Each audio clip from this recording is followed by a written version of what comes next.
Welcome back to the Cardinal Newman Society podcast. I am your host, Kevin Murphy, and again, I am joined by a lovely guest, Emily Torres, a new convert to the Catholic faith, and somebody who has stood up against those people who would degrade the Catholic faith. Emily, welcome to the Cardinal Newman Society podcast. Thank you, Kevin. So happy to be here. So let's pick up where we left off. You might break the barriers of the Cardinal Newman Society podcast by going the full length of like 6 hours, because the things that you have to say are just, I mean, they're terrible. Yeah. But these are real events of a college, in this case, presenting itself as Catholic, but almost doing everything to counter that claim of or identity of Catholicism, right? Yep. So let's just pick up where we left off. We talked about you protesting. I mean, there were so many things from our first episode where you talked about a teacher teaching biology and telling you sex was a construct, a person standing outside of Mass and handing out condoms on Friday. Yep.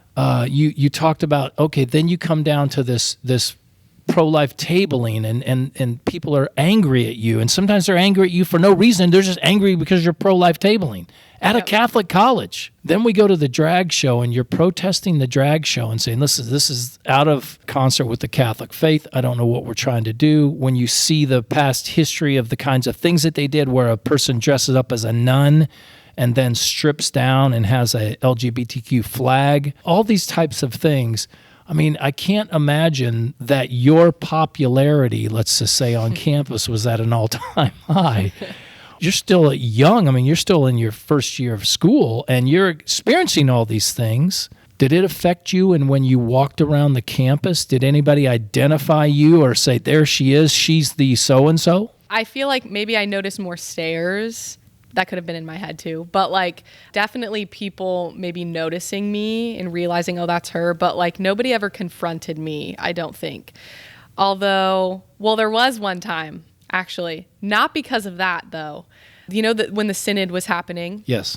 And our school did an event where they had students come in and, you know, read some of what the Vatican had, I guess, published about the findings they had gotten on the synod and then respond to that and ask about our feelings of it. Do we feel like we were heard? And so many people, you know, which is in continuity with what the synod or what the Vatican published about the synod, you know, we're basically implying that they wanted the church to be more open to gay marriage. And so I stood up in this room of probably 50, 60 people and was like, you know, I'm glad that we're here and it's good that we're all being heard. But I think that this really goes to show the great need for catechesis in the church, because so many people don't realize that the things they're asking the church to do, like make abortion okay or make gay marriage okay, that the church can't do that. Like that is a dogma of the church that will never change. And then I went to another synod event that was not even on campus. It was at a different school that was like trying to collaborate with multiple college campuses in the area. And I was in this little small group. There was like 7 people in that small group, and like 2 of them were they thems. Out of the 7-person group that is supposed to be all Catholic, 2 of them are they thems, which is already a red flag for me. And then when they made you introduce yourself around the circle, they made you say your pronouns. So I was like, come on, this is ridiculous. But then one of the girls in the group, well, a they them, turned to me and said, you were the girl that said something against gay marriage at the synod, weren't you? And I was like, yeah, you mean the thing about what the church teaches? That little pesky right? thing, right? Yeah, right. And then the adult that was supposed to be facilitating the small group was like, okay, let's not have a conversation about this right here. So she like put it to a stop. It seems like there's so many of these instances that are happening, and I know it has to be a struggle for you, because nobody wants to be castigated or set aside. And in these cases, you're finding it difficult to rally any help. That was the disheartening part. Like I said, I wanted to go to a Catholic college to find a group of like-minded individuals for community. And like, even when I'm in these circles that you would think I would find that, I just didn't. And I even found people that were hostile towards me because of me preaching just what the Catholic Church already teaches. And like that reminded me too of like getting comments from people about the pro-life club, like this shouldn't be allowed on campus. And it's like, this is a Catholic school. what do you mean this shouldn't be allowed on campus? Right. You know what I mean? Like there's just this huge disconnect happening at this school. So. I worked for a charitable organization for a short amount of time with the word Catholic in its title and had to remind people inside to go out and look at the front of the door and say, do you know what the first word is in our name? It's Catholic, you know? And there was a difficulty in that. People didn't want it to be accepted. So now, did you go home for your first summer after your freshman year? Yes. You did? Yes. That had to be a welcome departure for a while. That was nice. Now, did you consider getting out of Chicago Loyola altogether? So at this point, I think I actually talked to one of my priests back home. And I think he recommended me, maybe transferring out. But the problem was, at this point, I had so many AP credits. I took summer school before, like at Loyola, I took summer school before my freshman year.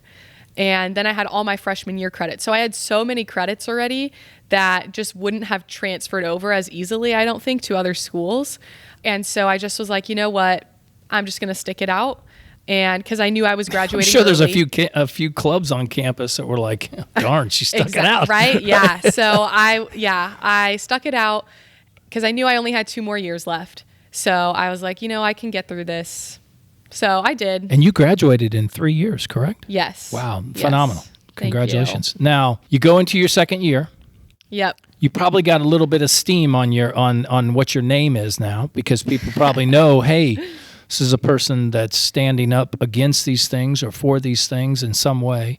Yeah. And you go into your second year, and you know that coming up at the close to the end of the year is going to be your drag show again. Yep. And I know for a fact, Emily, after you contacted the Cardinal Newman Society about this, that you appeared in the news in a number of ways. I mean, there were articles written about you. There were different organizations that sought you out for comment. So as you were going into the second year, what were you anticipating? I think there were some points in my experience, like with pro-life tabling, for example, where it actually fueled me in a way. Like seeing the amount of pushback I was receiving fueled me in a way because it made me realize there's a lot of people here that even if they are angry and vicious and mean, that they still care to some extent. Like I almost feel like people that are indifferent are far worse than people who are just angry. And so I found some light, I guess, in the fact that people were angry enough to engage, because that was better than nobody caring. So I think it fueled me in a way to come back stronger. At this point, I actually started a degree in philosophy. So I think that also helped to strengthen me because the philosophy department at Loyola is actually phenomenal. So if any of my philosophy professors are somehow watching this, I'm not talking about you guys because you guys were great. They were super faithful, super Catholic. They were some of the people that signed the protest along with us. So that was very refreshing. I initially wanted to get a theology degree, but the theology department was so horrendous. I can't even begin to tell you. So, see, how does that happen? I mean, that's what I don't understand is you're on a Catholic campus. Yeah. You have all of this litany of attacks because of your Catholic faith. Then you go into a philosophy department that you find to be faithful and supportive, and then you go to a theology department that's fallen apart. Oh, yeah. And I think it's because the draw that people mostly have to philosophy, typically you're on like one side of the extreme. Typically, it's like you're either super nihilistic and liberal, or you're super faithful and Catholic. Because philosophy, to be honest, is sort of a dying field, at least now. And so the people that go into theology, from what I experienced, a lot of them were more so liberal than conservative. Like I couldn't find a single theology teacher, maybe one that I had heard good reviews about from my other friends that were, faithful. So two things I want to share about that. So I had heard from friends who were getting degrees in theology, so much blasphemy happening in their theology classes. So like, for example, some of the teachers wanted you to refer to God by she, her pronouns, even though God has revealed his pronouns as he, him. So it's so stupid. Teachers teaching that when Jesus told Lazarus to come out of the cave, that was a coming out of his sexuality, and also said that Jesus, or implied or directly said that Jesus himself was a homosexual. Lord have mercy. Yeah. So Loyola makes you take a theology class, two theology classes, every student. And so I had one of them covered from one of my other classes. So I had to like find another theology class to take. And I was like, oh no. Dreading it. Yeah, I was dreading it. I was like, this is terrifying. The choices are just like, I mean, you could take classes too that were not Catholic, like about Islam or something. I almost considered that because I was like, you know what? This might even be better than having to deal with some of the blasphemy happening. But, I found this class that was titled Jesus Christ in History or something. And I was thinking, how can you go wrong in history? That's an objective subject. That seems safe enough. So that's what I took. And this class was once a week for 2.5 hours. So first day of class, I'm there. And the professor starts, kind of giving a background about himself and his research and starts talking about how nobody taught or believed that Jesus was God until the Council of Carthage, some random council he chose from the 300s. Yeah. And I was like, that's just not true. And like, I've read these church fathers. So I know for a fact that plenty of the church fathers, Ignatius of Antioch calls Jesus God. Like, it's just not true that nobody believed he was God before the 300s. He also tried to say that none of the Gospels teach that Jesus is God. And then I was like, well, what about John chapter 1? And he's like, that John's really the only exception. But like Mark, he talked about how he wrote he was in the middle of writing some sort of research article about how Mark does not teach that Jesus is God. And so I was like debating him in class, and I like brought up Mark chapter 1, I believe, when it's making a reference to, it quotes Isaiah and talking about prepare the way for the Lord. And it says that Jesus is the one that they're preparing the way for. And in Isaiah, if you go to that verse, and I believe it's from Isaiah, I might be getting that wrong, but it says that Yahweh is the one that they're preparing the way for. So Jesus is Yahweh, right? And of course, other instances too to reference, but so this sounds like you're debating like Jehovah's Witnesses or something, right? Right. And so he wasn't Catholic. I don't think he was like a Protestant. Yeah. But this was a crazy thing that happened. So there was a Muslim in this class, and after class, and in the middle of this class, I'm thinking, I'm dropping out of this. I cannot deal with this for an entire semester. There's no way I'm going to make it. And this Muslim is in this class, and I'm like, he's hearing this stuff that's literally supporting Islam right now. That, people didn't believe Jesus was God for the first few hundred years of, Christianity. Like, you just helped professor, like you just helped this man get stronger in his Islamic faith. Like, this is ridiculous. Towards the end of class, I had a conversation with the professor, and, I think I asked him like, well, why do you even trust the Bible, or why do you trust this if it's, not found historically? And he was like, basically said, as a history lover, as a history professor, he has to believe X, Y, and Z. But as a Christian, he has to believe blah, blah, blah. And I'm like, okay, well, that's stupid. Sorry, but like, that's just a contradiction. I didn't tell him this, but I'm like, okay. And this Muslim stayed after class too to talk with this professor. And so after class, I got into this conversation with this Muslim. We started talking about religion and, why we believed what we believed. And I started saying that there is historical evidence for Christianity, far more support for Christianity than there is for Islam and what they say happened with Christ and the apostles. And he was like, well, the professor said that nobody believed Jesus was God until the 300s. And I'm just like, oh, brother, like, here we go. Like, that's terrible. Yeah. And so I was like, yeah, well, he's wrong. Like, I will show you the quotes right now of all these people from the 100s, 200s that clearly state Jesus is God explicitly. Yeah. So he's wrong. And yeah, that was just a crazy encounter of like, look at these professors explicitly pull these people away from the Catholic faith.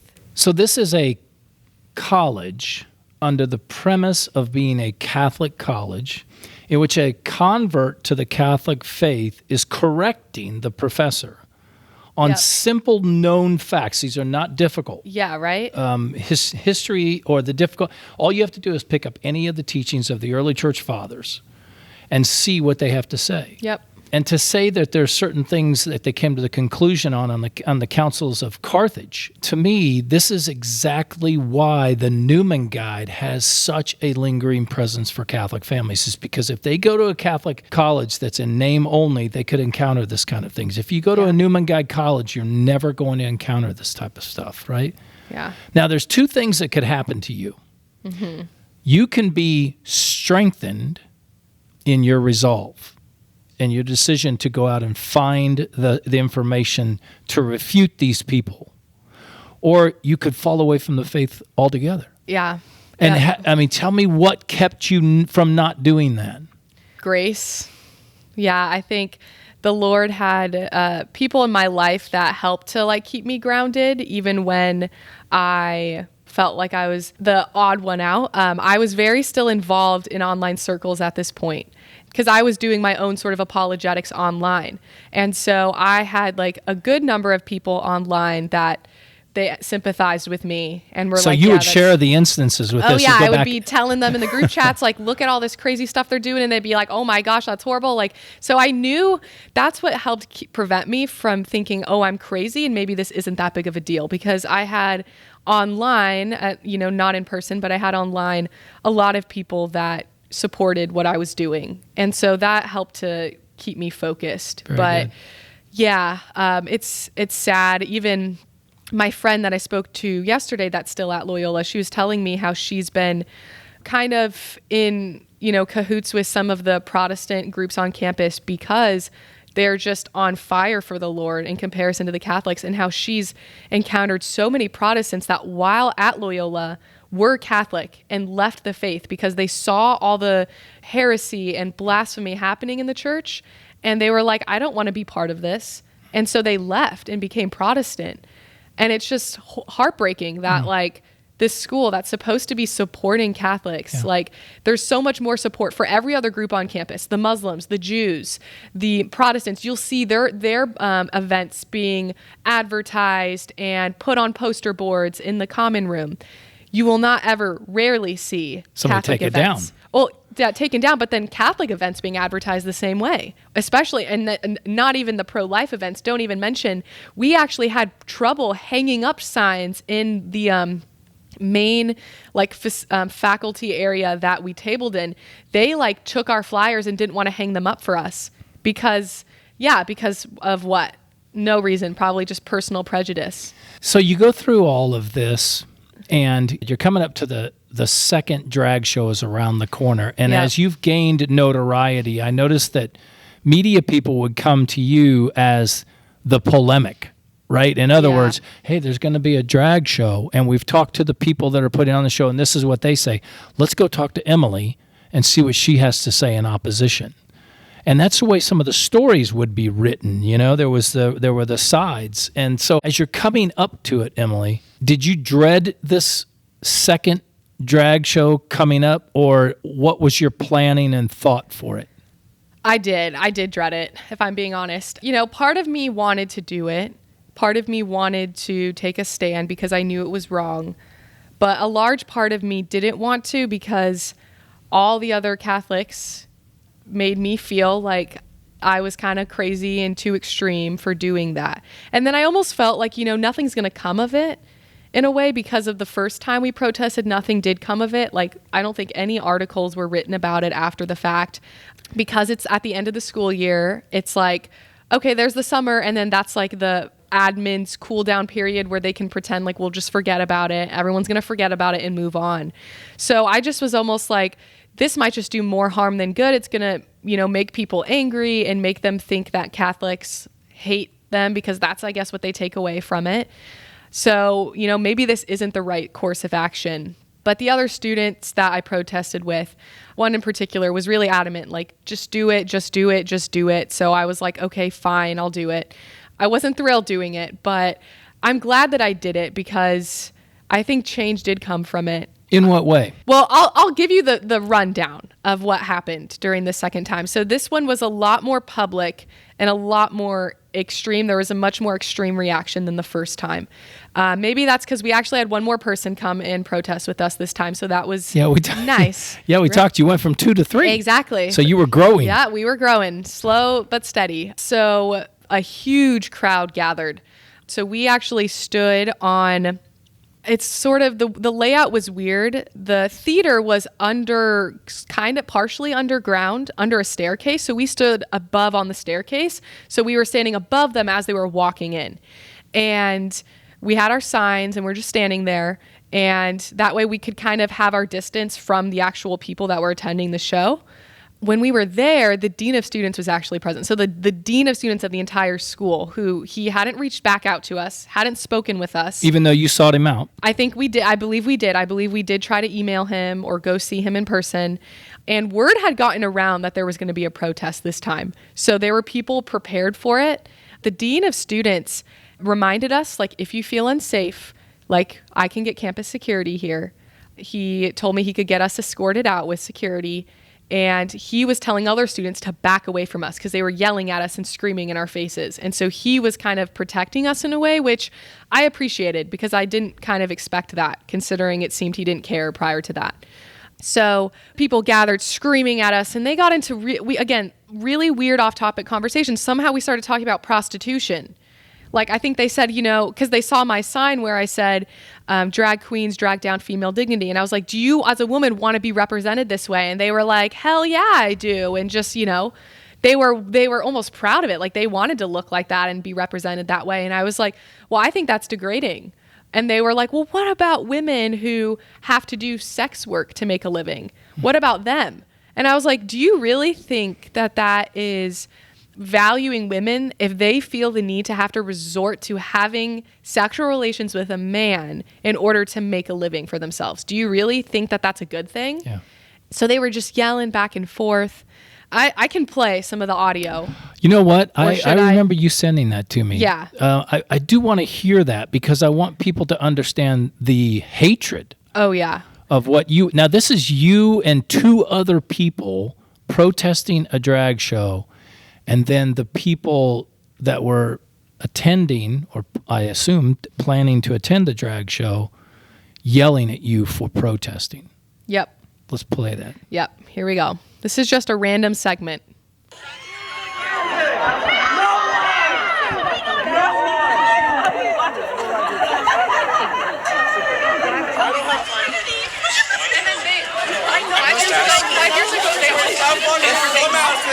If you think it is, in fact, brings to be dressed in that way, It just sounds like bedlam. Exactly. Yeah, it's just a bunch of background noise. That's like what we were dealing with for hours. People stood out there for hours talking with us. Talking at you. Initially, it was screaming at us. And then once the drag show started and more people were like, okay, I'm going to go get my seat now. I'm not going to stay out here for this. Some people that maybe weren't even attending the drag show were just walking by and saw us. They started getting into like over an hour, 2-hour long conversation with us. And some of that I think was actually beneficial. But I want to play one other audio clip. So to also set the stage, right? This is also what somebody yelled at us while we were just standing there. Again, not insulting anybody, standing there with our signs. Okay. No, way too young to even say yes. I hate Catholic people. Okay, I don't hate you though. I love you. So I hate Catholic people. And Yeah. the applause, is that the applause for her? Coincidentally, at that same time, one of the the hired drag queen, because they would pay like a professional drag queen to come. So the professional drag queen came out in like their full whatever they were wearing. And so at that moment, so then I think most people were applauding for that drag queen that came out, potentially also for the I hate Catholic people. Yeah, that's the type of stuff, Wow. People were, insults, calling us, oh my gosh. See, I'm like remembering stuff as I talk about it. This is like, this is traumatizing almost in a way. It's like therapy. I'm like unpacking this all, remembering it. There was this Muslim girl that was in a full hijab who was mad at us. And she told us we should throw ourselves off the ledge. She kept screaming that at us. Just throw yourself off the ledge. Throw yourself off. Jump off. Jump off. It was crazy. And people posted pictures of us on social media, said tomatoes and eggs, like people were saying to throw tomatoes and eggs at us. Somebody posted tomatoes and eggs are too soft. Get bricks and throw them at them if they're still out there. I think people were also telling us some people to push us down the stairs or drag us down the stairs. I reported all of this to the dean of students, didn't hear anything back from them. And I gave them the full names because I found these people due to their social media. I found their full names and I told them, here's the full name of the student. And here's a screenshot of what they posted. Didn't hear anything. Your experience in going to a so-called Catholic school and experiencing this kind of hatred is heartbreaking. Yeah. For a parent, if you were my daughter, I would be there, and you said this was happening to me now, I would be there, like I would start driving, flying, whatever I had to do to get there to protect you. You had said that you had had some conversations with your father, and your father was supportive of you, despite not being Catholic, right? I don't know if I would use support. Like, I don't know if he would have said he supported it, but he definitely disagreed. He disagreed with the drag. He thought the drag show was weird and, kind of dumb that they were hosting that at a Catholic school. So he recognized, a Catholic school shouldn't be doing that. In terms of me kind of putting myself in a dangerous situation, my parents knew I was going out and protesting things. Because I don't even know how many times I protested stuff, not just at Loyola, but in Chicago in general, like when they would have these weird abortion rallies and stuff. And they were always, be safe, please be safe. They wanted me to make sure that I wasn't putting myself kind of in reckless danger. And so, after that experience, I don't think I ever protested something again at that point, because I just kept more to myself. That group that I was involved with protesting kind of broke away from that.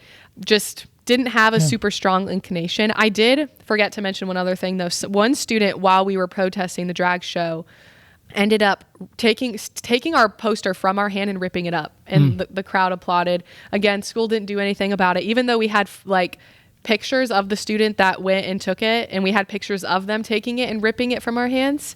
So let me ask you a question, Emily. What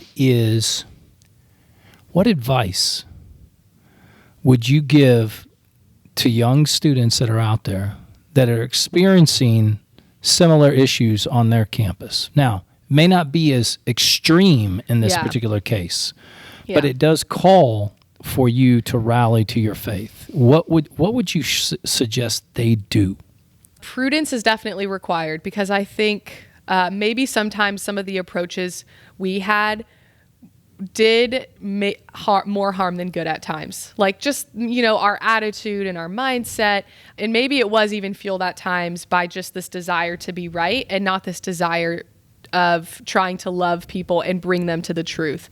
And so I would say, make sure you always have that at the forefront of your mind. Like, you desire to do this because you want to stand up for the truth and you want to bring other people to the truth. And if that's at the forefront of your mind, then really it just takes prudence in trying to figure out what's the right course of action. Because I would say, if you could try to deal with it through administration first, that's the best, course of action, because we don't want to scandalize people unnecessarily by making all of this super, super public if it can be dealt with on a smaller scale. So definitely try to talk to your campus priest, your campus minister, people that are in charge on the administration level in the college. And if all of that fails and you feel like you're not being heard and you feel like no one's listening or wanting to change, then I would say taking it to the media, taking it more public is definitely a decision to make. Because if I knew what I had known about Loyola before going into it, I would not have gone there. Really? So if you'd have had some guidance that says, look, let's take a look at this school and really decide, is this the kind of Catholic environment you're going to try to put yourself in? You were at a unique position because, as you said, this was kind of in the middle of COVID too, right? Yeah. So a lot of those school visits were squelched. Exactly. And so you never really got that intimate. One of the things that we're suggesting at the Cardinal Newman Society is that people take part of a college summer program or conference, so they get to go and experience what that college is like at that time and decide, is this someplace I can see myself in the fall? Is this some place I can see myself if I'm a junior? Can I see myself there next year? Those kinds of summer conferences are incredibly powerful. Yeah, I would highly recommend that, and recommend getting to know people that attend that college, because really, it's sad. I look back at my college experience and I think, there's no one that I attended school with that I talk to on a regular basis at all anymore. There's a few friends I have that I might check in on them, every few months. but no strong friendships that developed that like I carried with me out of state. I think like spiritually, I wasn't developing as much as I certainly could have if I went to another school. My view of the priesthood was definitely not as strong as it is now because my experience with the Jesuits, unfortunately, was not very good. Being in Chicago in general was just not great. Like I would go sometimes to this neighboring parish. And first of all, the parish there, the pastor that was there openly supported gay marriage. Like he published a letter to his parish that said, I got a wedding invite in the mail from my niece and she's marrying a woman. And who am I to say that who am I to like not attend that and to not say love is love? Thank the Lord he retired. So I would attend that parish, go in there, empty, completely empty. Go there for mass, 5:30 vigil, 10 people there, all of them above the age of 60, like not a single young face. Go to confession there. Love that the line was, I could get in and out, but sad that nobody was there in confession. Nobody was there. That is a true mark because in confession, you go to some of these and you walk right in and there's nobody, and you can go in and you're like, did I miss the time? Is this the correct time? I'm living in Ave Maria, Florida. Mm-hmm. Confessions are 3 times a week during the weekdays and then also on the weekends. But on the times during the weekday, I joke that if I don't get there an hour ahead, that I won't possibly get in. Yeah. So then I went to a parish in Naples, Florida, close by, and it was around a holiday time, and I remember going in and sitting down, and I managed to get there 45 minutes ahead of time. Mm-hmm. By the time I came out, the line went down around the corner and out the door.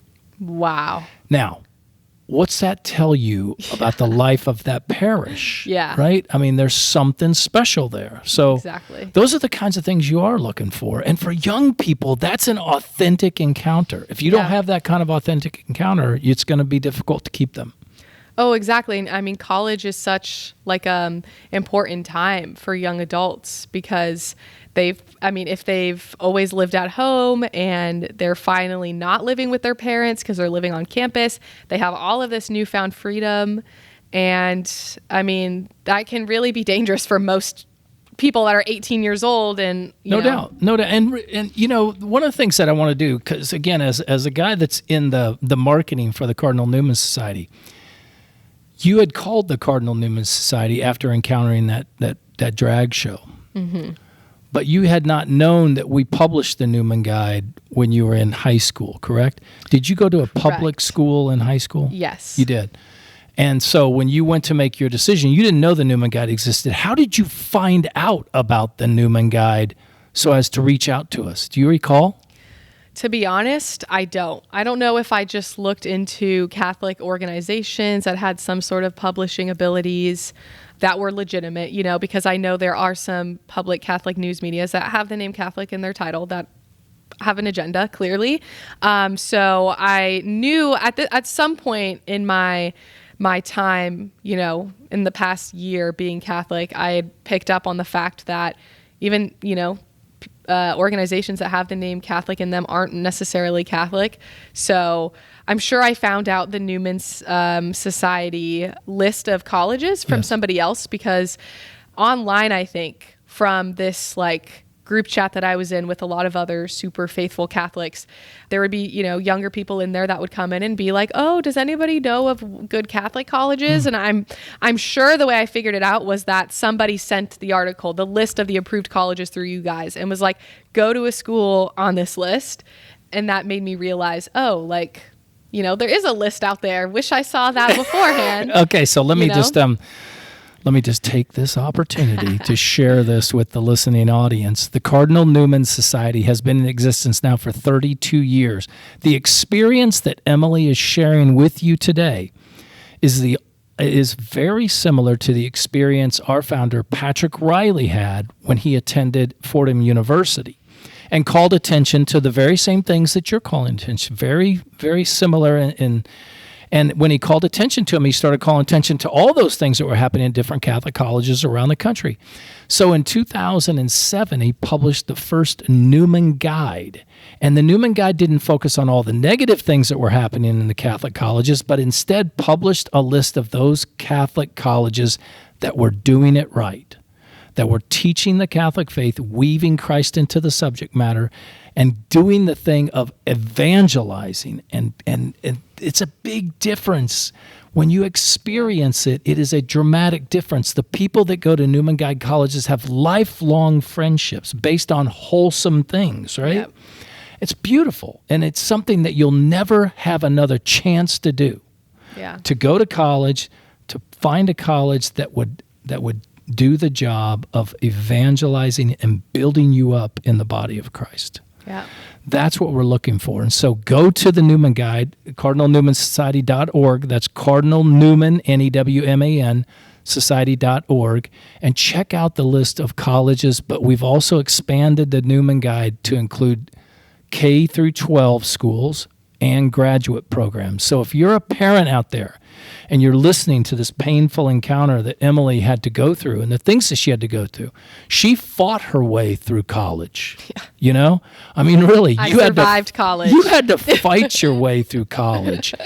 And to get through college at a Catholic school that was just pelting you left and right with things that were not just not Catholic, but anti-Catholic. Yeah. And really, to be quite honest, fairly demonic.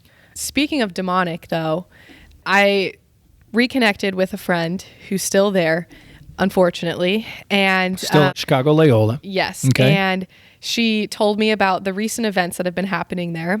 One of the events that was just hosted on April 11th this year was this LGBTQ plus CLC. So CLC is Christian Living Community. There's an LGBTQ plus themed one. They had what's called a lavender mass. I don't know what the lavender relevance is, but this is like a LGBTQ mass, basically. That was the theme. And so on the flyer, it says a Catholic mass celebration for all led by the LGBTQ plus community. And they had this in not the main chapel on campus, but we have two smaller ones. And so they had it in one of the smaller ones. And according to my friend, they put pride flags in the pews for mass. And they also attempted to put pride flags in the flowers on the altar during mass. And thankfully, one of the sacristans that was helping, she told them, no, you can't do that. You cannot have anything else on the altar. You need to take those out. So they took the pride flags out, thankfully. Also recently, April 13th, they've just been very hot on their April events, apparently. Catholics for Choice came to visit the SRJ Club. So that's the Free Condom Friday group, which is not an official organization, but I guess, again, they are kind of affiliated with our school. They had a pro-choice Catholicism 101 workshop. And on the little flyer, they have an image. The center image is a large image of the Blessed Virgin Mary. And on the side of it, it says, Mary had a choice. You should too. Oh, gosh. Yeah. Yeah, these things just break my heart. And they break my heart for the young people that are exposed to them. And I'll bet you that most Catholic parents don't know this kind of thing is happening. No, I guarantee they don't. And that's what's so frustrating to me, because you mentioned fraud earlier. That's what I feel like Loyola is. They're a fraud. They advertise themselves. I see the little tours they do on campus of all the, prospective students and parents, and they really want to emphasize, the Catholic Jesuit mission of the school. That's all they ever want to talk about is the Catholic Jesuit mission of the school. And yet it is anything but that. It is anything but that in every single way. Part of the reason I really wanted to come on here was because I had said, if I could just prevent one person who, like me, is wanting to really get more into their faith at 17 years old, 18 years old, and wants to be around like-minded people, and then they end up spending tens of thousands of dollars to go to a school that is anything but that. And like you said, college is a once-in-a-lifetime thing. It's supposed to be something that helps you to become a mature, stable individual and to make lifelong friendships and community. I feel no sense of community at all towards Loyola. I'm like good riddance when I left. I was not sad at all because I was like, couldn't wait to get out of somewhere that was just so hostile and so just like pushed back towards my faith. Yeah. And you went on, Emily, first of all, you graduated in 3 years. Yeah. And that was a big accomplishment. Amidst all of this chaos, you graduated in 3 years. And you graduated with what kind of a degree? I received a Bachelor of Science in Neuroscience and then a Bachelor of Arts in Philosophy. So you had a double major. Yep. In 3 years. Yep.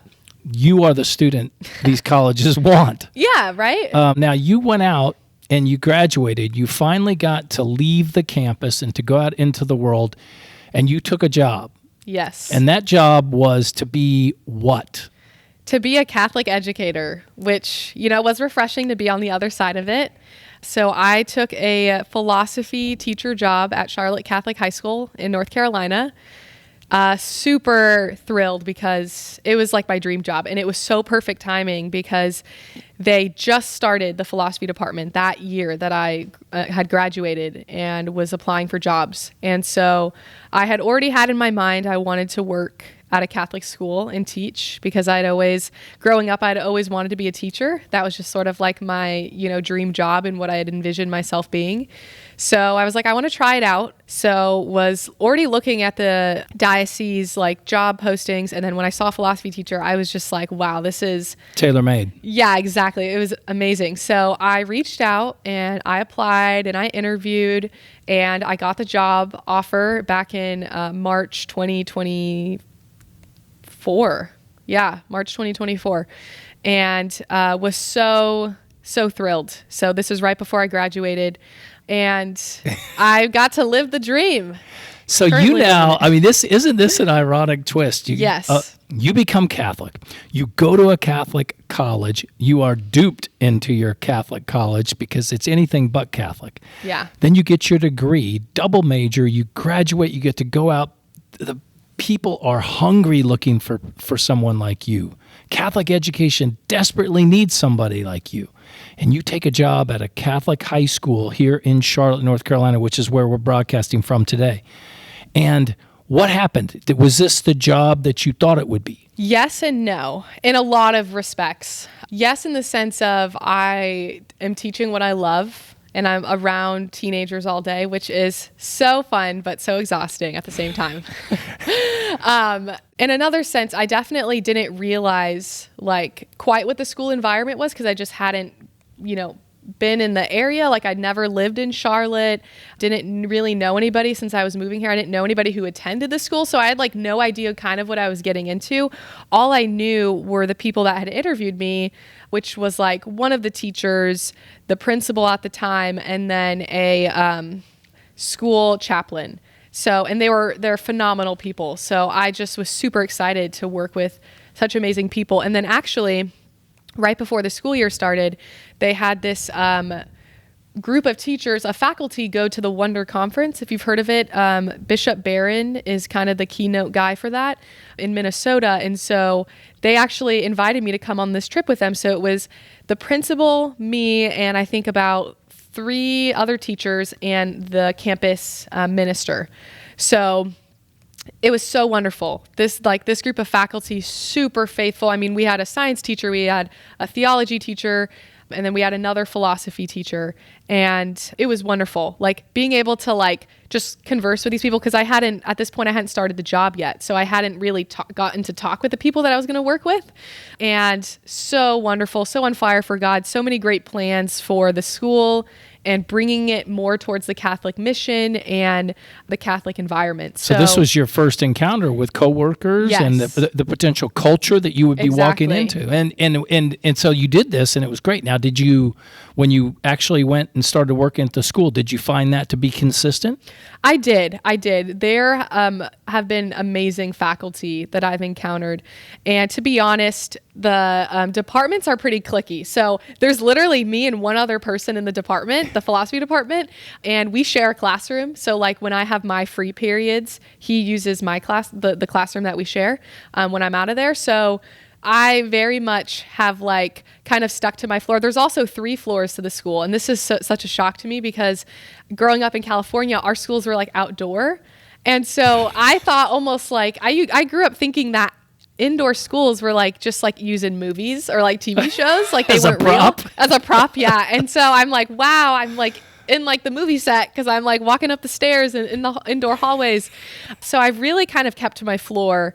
And so that's like me, the other philosophy teacher, and then like the language department is like right across my hall. So I've been able to make some amazing connections through the school, and I'm super grateful for that.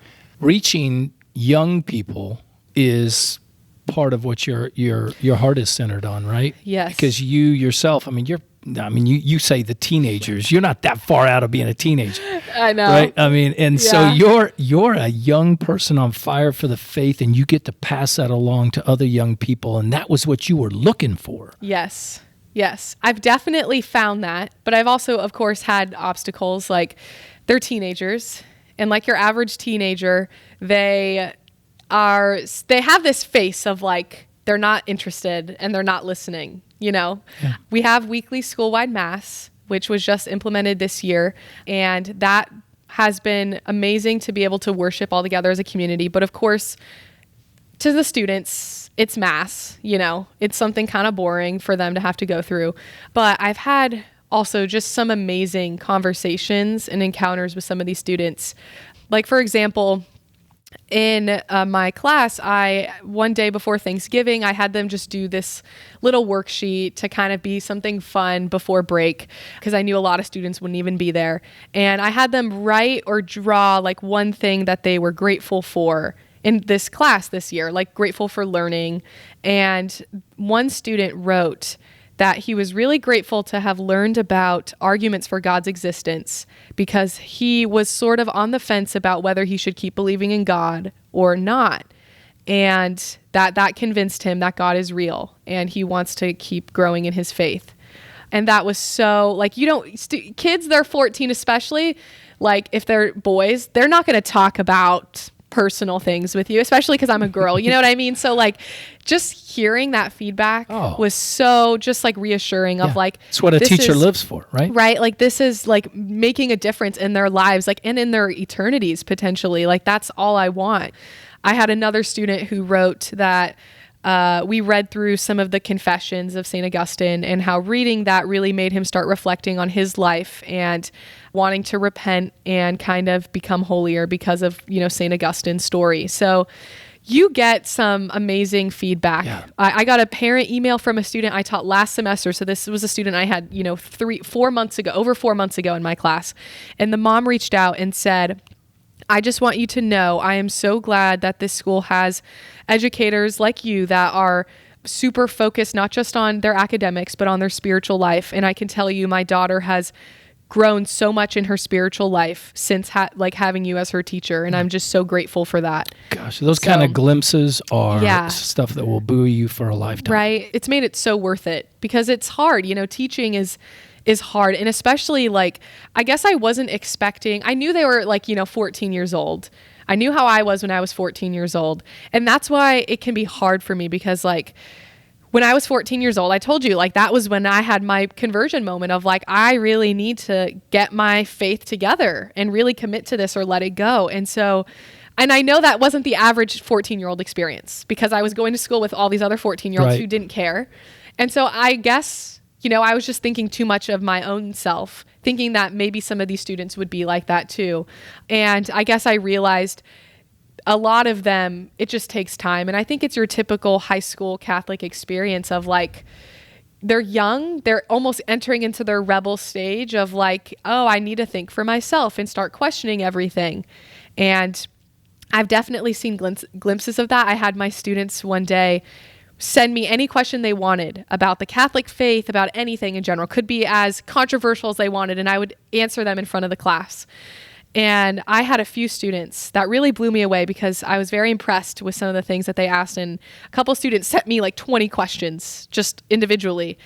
about, why do Catholics not support abortion? What if a woman is raped? Are we okay with abortion? Transgenderism. Why do we not support transgenderism? Hormone therapy. So this is, you just went through the training ground for this, Right? Emily, right? You Yeah, just went through the training ground for exactly. this and were able to put it immediately to work. Exactly. And you think about it, God called you to go through those tough circumstances Yeah. and prepare you for that very vocation of sharing Christ with the world. I hear people say that a lot of times. Well, you don't know if you're really reaching the young people, regardless of how old they are, whether 14, 15, 16, 17, 18. What happens is without your intervention in doing that, then at the next level, as you just shared, those are the people that don't come and help you, that get mad at you for objecting to something or sharing a pro-life gift that you have. And they don't like that. Because why? Because you become formed and you know your faith. And now that you're sharing it, they've never really had that encounter. Yeah. I even had kids at the college tell me, this is a Jesuit school, not a Catholic school. Yeah, well, and I was like, well, it's the, yeah, they exactly. do have something there on you. That is. I was like, this is sad. Like, this is really sad. And you know what? And not even to hate on the Jesuits, because St. Ignatius of Loyola and the Jesuit order itself is amazing. Like, if I was a man, I would love to be a Jesuit. But, if it were different, obviously, I wouldn't want to be a Jesuit now. But I had a great Jesuit friend who helped edit the catechism. Wow. If you're Yeah. editing the catechism, you're a pretty sound individual. So there's some beauty there. And, yes. there were some, I won't say I had bad experience with all of the Jesuits, because that's not true. It's not even so much I had a bad experience as that I didn't really have experience at all. It's like they were very just kind of removed from campus. Every week was a different priest hearing confession or saying mass. So I never really had an ability to ever have a relationship with any of them for the most part. But yeah, one of the Jesuits though was insanely brilliant. Probably the most brilliant man I've ever encountered. Could speak Latin fluently and just was, he was a philosophy teacher, so he knew his stuff. So there are good ones out there. But there are. Let's wrap this up today. I gotta have you back on the program. You know that, right? I would. Next time I'll come to Florida. We'll set Never some more been. time aside. What is your, let me ask you two things. Your advice to parents, having been on the side of being a student and then now a teacher, and actually you were sharing with us earlier that you're actually going to be going to work for Catholic Answers. Yes. In what role will you be taking there? Marketing. Marketing? So yeah, maybe Beautiful. you could teach me something. I love it. So, and based on the things you're doing, you're going to do great work for Catholic Answers. So you. they're lucky to have you. But what would you say to parents, first of all, those parents that are going to be seeking, whether it be a school or a college, and really trying to determine whether they're Catholic or not? And then what do you say to students that might be in a like predicament? Your friend right now that's going through that at Chicago Loyola, what kind of things would you say to them? Let's start with the parents. Yes. To kind of start broad, I would say, and I think the parents that are going to be listening to this, there's a specific subset of, Catholic parents out there. So maybe I'm just kind of preaching to the choir here, but make sure you yourself are educated on the faith, to explain it to your children. And when they ask questions, that you can answer them and encourage questioning. I think, there's some people that have the experience of whenever they asked maybe they were afraid to ask questions, afraid to ask, why doesn't the church accept gay marriage, or why doesn't the church accept abortion? And because their questioning has been, quelled and kind of diminished by people in their lives, whether it's their parents or, religious educators growing up, that causes them, I think, to really go off in the deep end when they get to college. And maybe they even hear professors that are kind of preaching what they, had been questioning before. And now they suddenly are pro-choice, and suddenly they're for things that the church is against. So I would say encourage questioning and encourage, answering those questions, even if they're difficult to talk about. And also heavily, heavily, heavily research the college that your child is going to. And I don't just mean cost, as much as that, is very important. Make sure that they are getting a quality education because you're paying for it, or maybe you're not. But regardless, you're sending your child there. You're entrusting your child to, these people for the next 4, give or take, years.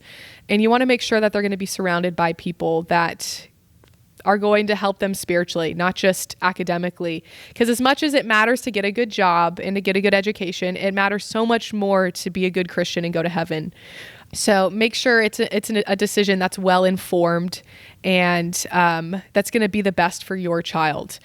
This is the whole, what is it called? The Benedict option. This idea of like, should all the good Catholics that are faithful kind of huddle together and exclude themselves away from everybody else? Or should there be people that kind of live in the world and preach to these people that are lost? As I've shared on this podcast a number of times, my favorite quote in regard to that is John Paul II, who said, to penetrate the temporal order with the truths of Christ and his church. If you're going to be an accountant, you be the best Catholic accountant you can be. Yeah, exactly. So I would say if you have great certainty that your child is so strong in their faith, and there is a program at maybe some niche program that they couldn't access anywhere else.